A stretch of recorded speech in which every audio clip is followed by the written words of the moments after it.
Today I wanted to talk about High on Life, a game that I was pretty negative about going into its release on Xbox Game Pass, but after playing it, I really enjoyed it. And you know what? So did a whole lot of other people.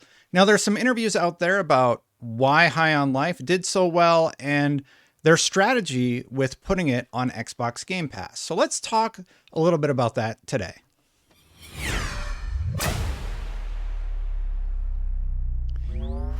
Thank you so much for watching, everybody. Please hit that subscribe button, hit that bell to know when my content goes live, and thank you so much for watching. So, High on Life, I think it caught a lot of us off guard, and I wanted to talk a little bit today about this release and what the team has said about how successful it ended up being. So, if you haven't been following along, basically, on the Xbox podcast, Justin Roiland talked about why High on Life came to Game Pass and how it's going to help them make future games. A lot of people have been really negative about Xbox Game Pass and what it means for the industry and everything, but time and time again, all I keep seeing are positive reports about Xbox Game Pass and how it has helped creators create new games or get funding for games that otherwise wouldn't have existed.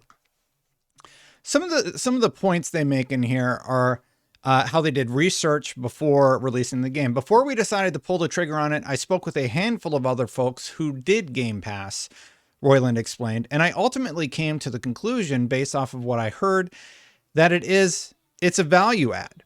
Because essentially, there's a lot of people that would otherwise not have picked up the game and played it, myself included. If that game wasn't on Game Pass, I never would have touched it. So when I hear from Sony that they just can't make it work for whatever reason, I just really don't buy it, because the one example that we have on PlayStation Plus is Stray, and Stray was a success. It won multiple Game of the Year awards. Many more people got to experience it because it was on the PlayStation Plus service.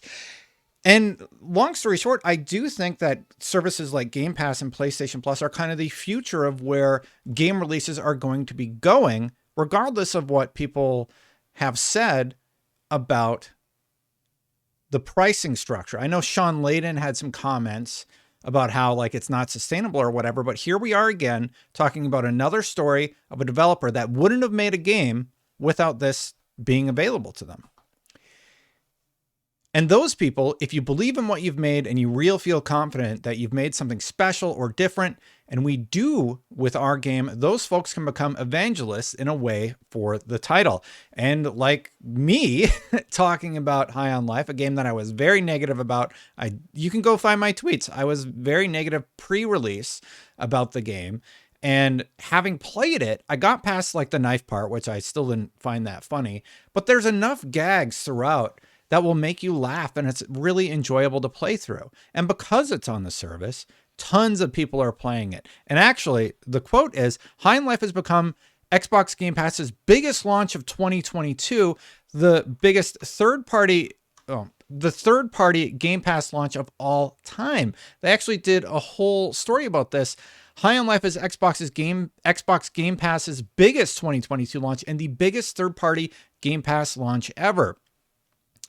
So, in addition to all that, it's also the biggest release of a single-player only game in the service's history. This was our first time launching with Game Pass, says Mike Fridley, studio director and COO of Squanch Games. And we've been blown away by the response from the players who have made us the most popular game on Game Pass right now. When Squanch Games was first created, it was to make the games we wanted to play, and Game Pass is helping us reach the players that want to play through those games too.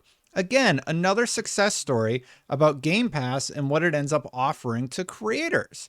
I think it's really cool, and it's gives me a lot of hope for where the industry is going to go and what Microsoft and Xbox are going to be able to offer content creators. We've already seen Tunic created. Now we've seen High on Life, which also released on PlayStation.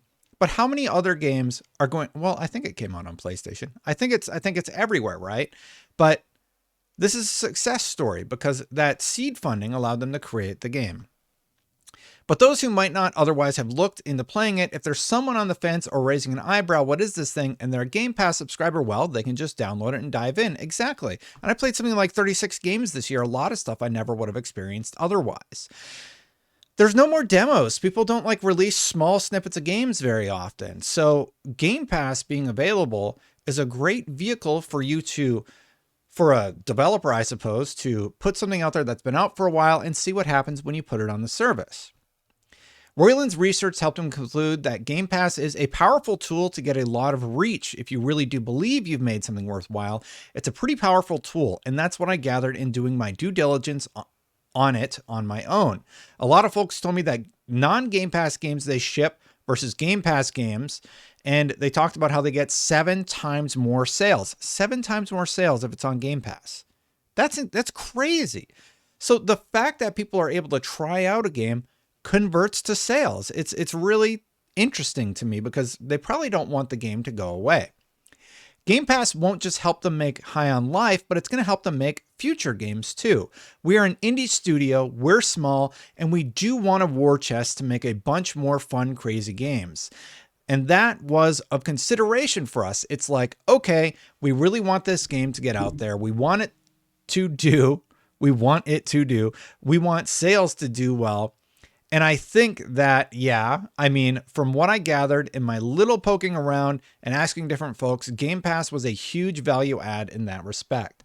So it's great to hear that they're very happy with it. And I've talked about this in the past. This is one of the first videos when I started making the channel. Devs are happy with Game Pass. And I need to update it because stories like this keep coming out. And there's a ton more secrets that they think players are going to be discovering for months. That was the last note. And I'm just really happy that games that never would have seen the light of day are seeing the light of day because of this service. And I hope PlayStation adopts the same philosophy of getting people on PlayStation Plus. So PlayStation gamers have similar stories to what Stray was earlier this year, right? Anyway, continuing on. High on Life, the Twitter account said, let me say that again for emphasis. Xbox Game Pass's biggest launch of 2022, biggest third-party Game Pass launch ever, biggest single-player game launch on Game Pass of all time. That's nuts. And that was from the IGN's tweet. And then this was leading up to me making this video. A week after release, High on Life is dominating Xbox charts, proving that Game Pass gives certain games a chance when Metascores don't. It was the #1 game on console Game Pass, #2 game on PC Game Pass. This is actually out of date because if we go to, I believe it was Benji Sales, he says, High on Life has passed Minecraft to become the #1 most popular game on Game Pass. Incredible result given the staying power of Minecraft and Forza Horizon 5 have at the top of the chart. I'm pretty confident now High on Life is the biggest Game Pass day one launch of 2022. Beating out Minecraft is a huge accomplishment for any title. Very impressive stuff. And Tom Henderson also kind of talked about this. He said, High on Life is a perfect example of why I don't look at Metacritic scores to determine if a game is good or not. Because if you look at Metacritic scores, the reviewers gave it a 63. The users gave it an 88.2. But then if you look at Steam, incredibly positive, 2,759 reviews. And he actually went on to respond to some people. Sure, base your opinion on a single review with similar taste to you, but banding everyone's critical reviews together from the same industry with a small pool of people to determine if a game is good or not needs to stop, especially with the console war arguments. And then I saw another response that he said, just a caveat with this one here, there were performance issues with the game for reviewers, and these got hot fixed with the day one patch. I didn't know that. That's a tricky one then, because reviewers should be based on how consumers are going to buy and play, but no idea how they went around that. And then this person said, mediocrity seems better when it's free on Game Pass. If this game was only available at full price, the narrative around the game would be very different. It has very positive reviews on Steam from 2,700 people that paid £46 for it. Detective Glass. You know, a lot of people just like to sort of hate on Game Pass, and it's unfortunate because games like High on Life exist because of that money that was able to be put towards development of the game. It makes me incredibly happy to say that I'm wrong about Game Pass and what I was thinking about it pre-release, and I completed the game. I never thought I would do that, but I was like, I'm going to give it a chance, because when I have seen the jokes that hit for me, like the little kid joke I thought was pretty good, I really liked it. And there's enough of those strewn throughout the entire experience that you can have a lot of unique things happen during your playthrough. Like, you can actually kill a boss before you fight him, and then how they handle that within the game design is really interesting. Let me know what you thought about High on Life in the comments below. Let me know what you think about this story and how Game Pass is empowering indie devs. Am I way off base on this one? Because it seems to me that the only people that I've seen that are negative about Game Pass don't come with a lot of evidence proving that it is a negative experience when developers are releasing games on the platform. I've seen a lot of positive stories. I've seen almost zero negative stories, except for people who are hypothesizing that it couldn't work. So let me know what you think, and hit that subscribe button, hit that bell to know when my content goes live. Thank you so much for watching. Thank you so much to the members for supporting me. Had to update the list. And sneeze. Oh my goodness. I apologize for that. But thank you to the members. And if you want to become a member, I will sneeze 50% less if you become a member during my videos. Thank you so much for watching, everybody. I'm going to get out of here. Thank you so much for watching. I played the outro early. I'll catch you for the next one. But if you want to see that Game Pass developer video I mentioned earlier, here it is again. Bye for now. See you next time.